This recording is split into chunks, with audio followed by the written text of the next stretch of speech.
ஏய் CSK players நீங்கலாம் பொழப்புக்காக இங்க வந்து விளையாடுறவனுங்க. ஆனா நான் பொறந்ததுலேருந்தே விளையாடுறவன்னு சொல்லி, ஓட விட்டு சிஎஸ்கே பிளேயர்ஸ வெளுத்துட்டாப்ல சாய் சுதர்ஷன்.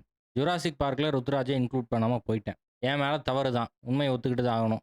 இந்த ஜுராசிக் பார்க் கான்செப்ட்ட கண்டுபிடிச்சதே ருத்துராஜுக்காக தான். ஆனா இன்னைக்கு என்ன நடந்துச்சுன்னு தெரியுமா? நானும் வெளிய டிராவல் பண்ணிக்கிட்டு இருந்தேன். அதனால கண்ண முழுசா மேட்ச்ல வச்சு பார்க்க முடியல. ஆனா காதால கேட்டுக் கொண்டிருந்தேன். ஒவ்வொருத்தனா அவுட் ஆகுறாங்க. ஊர்வில் பட்டேல்லாம் வந்து 4 அடிக்கிறான். அடுத்த பாலே அவுட் ஆகுறான். அதுக்கப்புறம் சர்ஃபராஸ் கான் வரான். அவனும் அவுட் ஆகுறான்.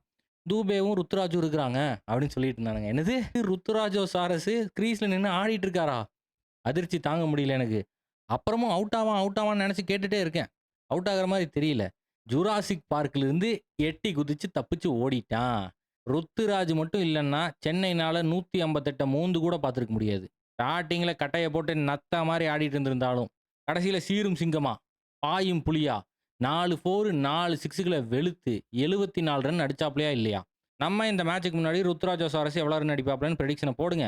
கரெக்ட்டா யாராவது சொன்னீங்கன்னா, உங்களுக்காகவே ஒரு கிரிக்கெட் பால் அப்படின்னு சொல்லியிருந்தேன்.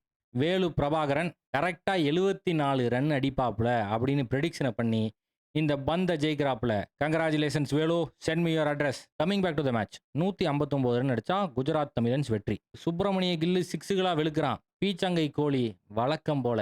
என்ன கிளாஸு, என்ன டெம்பரமென்ட்டு. இந்த மாரி ஒருத்தன் ஒவ்வொரு டீமுக்கும் தேவை. எப்பப்ப எப்படி எப்படி ஆடணும், எந்தெந்த ஷாட்டுகள் அடிக்கணும், ஒரு இன்னிங்ஸ எப்படி பில்ட் பண்ணணும் அப்படிங்கிறதுக்கு மிகப்பெரிய எடுத்துக்காட்டு விராட் கோலி. அதே மேட்டர் நம்ம பீச்சாங்கை கோலிகிட்ட இருக்கு.